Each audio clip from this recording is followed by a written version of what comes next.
big reveal. There he There is. you go. There you go. Am I there? What a You're there. dramatic entrance. I have so many windows open. I can't find you guys. We see you. What is going on here? I've never had this issue with this. We see you, though. We can hear you and see you. That's so weird. Well, considering the movie we're talking about, why not something creepy and weird? Right? Hey, if I lose you guys, I'm going to have to click back in, I guess. Well, you're doing pretty good right now.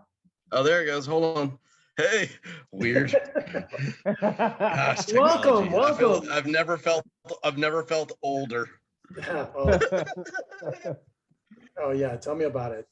I started as a critic back in college, and one of the first movies we reviewed for UNLV was Mallrats. So tell me about feeling old. Oh wow. Yeah. So. Yeah. Oh ancient times. Miles is frozen.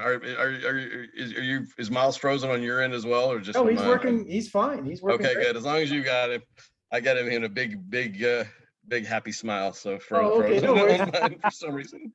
We'll do a short interview because the internet is spotty everywhere today. I don't know what it is, so we'll just do something. Yeah, no problem. Anyway, both of you, thank you, Miles and Jeremy. Thank you for joining me to talk about Demigod. Miles, can you set up the movie for us? Because it's a little complicated. You know, it's not an easy movie to pitch. You know. Yeah, absolutely. So, a woman and her husband travel back to her birthplace in the Black Forest of Germany because her grandfather, her estranged grandfather, played by the wonderful Jeremy London, has died and left her all of his worldly possessions. So she goes back to sort of collect that inheritance, which she finds out is far more terrifying and macabre than she bargained for, and includes a connection to the cult of Cernunnos, this ancient nature deity, master of beasts and wild places. And they ultimately find themselves captured by the priestesses of Cernunnos and engaged in an ancient hunt ritual. So that's the elevator pitch. That's no, you got to pitch that, not me. and I Jeremy, wouldn't even know where to start. I truly wouldn't even know where to start. Oh my gosh! Well, tell us about Carl, Jeremy. Well, I am blessed to be involved with these guys. I love these guys, and getting to play a grandfather,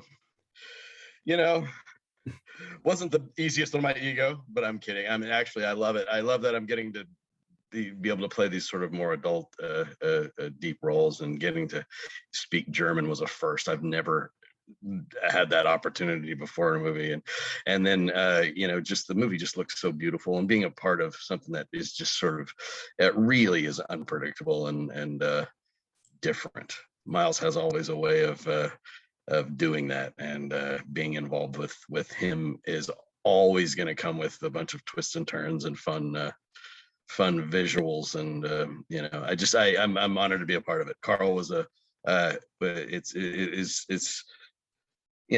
like I said, it's the first time I've ever spoke German and had blood slathered all over me, and we were running from a horned demon, so I don't know what to compare it to.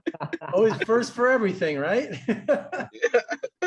And, Miles, I'm Generation X, growing up in the 70s as a little boy, nothing had more of an impact on me than the original Wicker Man, so I mean, so you can watch a Michael Myers movie, you can watch a Freddy Krueger, but there's just something, Winter Solstice, something about paganism that just sends chills up my spine. So when you see those costumes and those animal props and the incantations, and I mean, I don't know about you guys, but that just terrifies me because it's based in historical fact.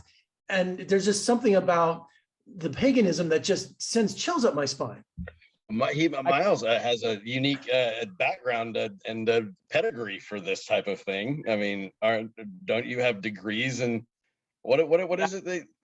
I do doctor? I do happen to hold a PhD in ancient history, and the focus of my work in the academic realm is ancient religion in particular.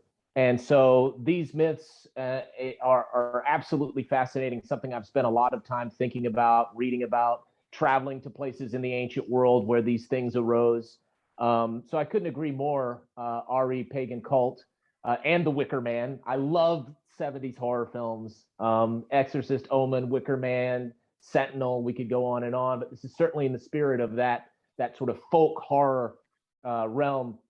Another film that commonly came to mind when we were working on this was Michael Mann's The Keep. Do you remember that film? Yeah, absolutely. Yeah, with Ian McKellen and Gabriel Byrne. I do. Yeah, right. It's been a while.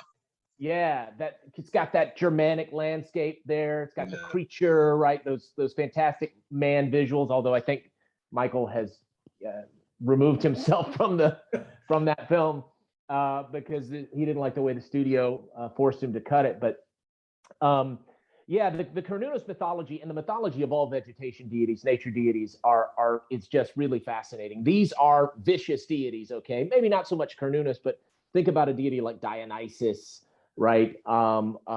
Demeter. I mean, the connection of human beings to the earth and the necessity of mastering the animal kingdom, the beasts, is absolutely critical to their survival. So these vegetation deities, the guardians of those things, are pretty badass deities, and you don't cross them. And with Cernunnos, we maybe pushed him a little bit more into the sinister realm than he is typically portrayed as. You see some elements of the Roman underworld god Dispater and Herne of the Germanic hunt god, but it's a vast and wonderful sandbox to play in. Believe me. Now, Miles, we're not going to be tested on this, right? Because I'm not taking notes. I don't know. I might send you an email later on. Well, I've been to Stonehenge, and I get that vibe there too. You know, your movie kind of brought back that trip for me. And you talk about the costumes. I mean, listening to you talk just now, I mean, you sound like you're doing everything historically accurate. So did you put in actual, symbolism and costumes, everything that was true to the time? The costume design was the work of my partner in matters creative and life, Lindsay Ann Williams, who's one of the most talented people I've ever met. Amazing. We love Lindsay. She also plays Hedeka in the film. We decided to diverge from the typical look of Cernunnos. He's typically portrayed as a human being with a long beard and flowing robes and long hair and wearing the horns of the stag. But we wanted to give him more a wilder, more animal, bestial kind of component. This is a demigod. He's half divine, half human, but the divine part is nature itself. It's the natural world, and the natural world is a terrifying, awesome place. So we wanted to give him a bit more of that sort of animal creature vibe, and make him, of course, this warrior kind of presence, right? He's chasing people down in the woods. He's wielding this broadsword. He wields a crossbow. And we moved away from the more sort of like almost fatherly, grandfatherly incarnations of Cernunnos to something more, a bit more visceral. I like the human connection to it, not just the deity aspect of it, and that there is, without giving anything away, a moment of sort of I don't know, I guess vulnerability almost, and even something as powerful as this deity because of the fragility of nature itself. Anyway, I guess thinking of how these things derived from before science was really sort of understood and understanding what a storm or a volcano or an earthquake or whatever that was causing that must have seemed otherworldly. I mean, it must have seemed as visceral as this horned creature that walks out of the forest and eats people, or whatever. It's scary and unpredictable, and without knowing, our imaginations can run quite wild on us. And absolutely, I think Miles has a great eye for being able to capture that and be able to apply it to something that's really almost believable, and which was what I really love with Miles's movies, is that it feels like it could potentially happen, even as extraordinary as it is. That's always scarier. Yeah, it's always scarier. And you can see why that Christianity was in competition with paganism, because Because paganism seems like more fun and more natural, of the earth, and there's a lot of people here in Las Vegas that practice Wicca. I mean, they're witches, Oh believe me, yes, I know. My mom was married in a witch. And it's not the Christian witch. I hate when people say it's not that at all. It's of the earth. It's all symbolic. It's all unity. 100%. Yeah, absolutely. 100%. So I think I was just watching a thing on the Hellfire Club, and back in the guys in England, and there's sort of the mythos behind them is that it's all like sort of satanistic stuff, but it's really not. It's really hedonistic. It's really just being able to not feel like you're going to be damned to eternal hellfire for being human. There's no Satan in paganism. There's no concept. No. Yeah, so it's that drives me crazy. People don't understand historical accuracy and where just drives me nuts. Well, and that's the thing, that these pagan gods, right? They don't fall most of the time on one end of the spectrum or the other in terms of good and evil. Right.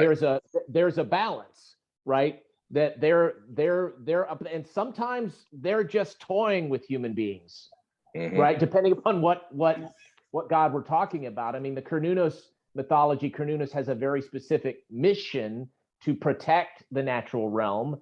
In our movie, he goes about doing that in a slightly twisted way, obviously.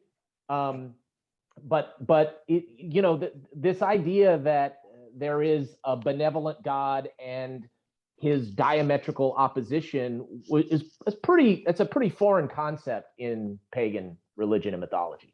Absolutely. Yeah, I definitely agree. Well, you guys, what a great conversation. I think I just earned 3 college credits for this interview. So, well, Miles, enjoyed it immensely because like I said, we discussed, I love the whole basis of the paganism of this movie. And Jeremy, man, outside your comfort zone, congratulations, good job. Thank you. And thank you both for joining me today, and come visit us in Las Vegas soon. We'd love to have you. Hey, man. Oh, we'll anytime. Absolutely. Thanks, gentlemen. Take care. Appreciate it. Thanks for having us. Take care, Jeffrey.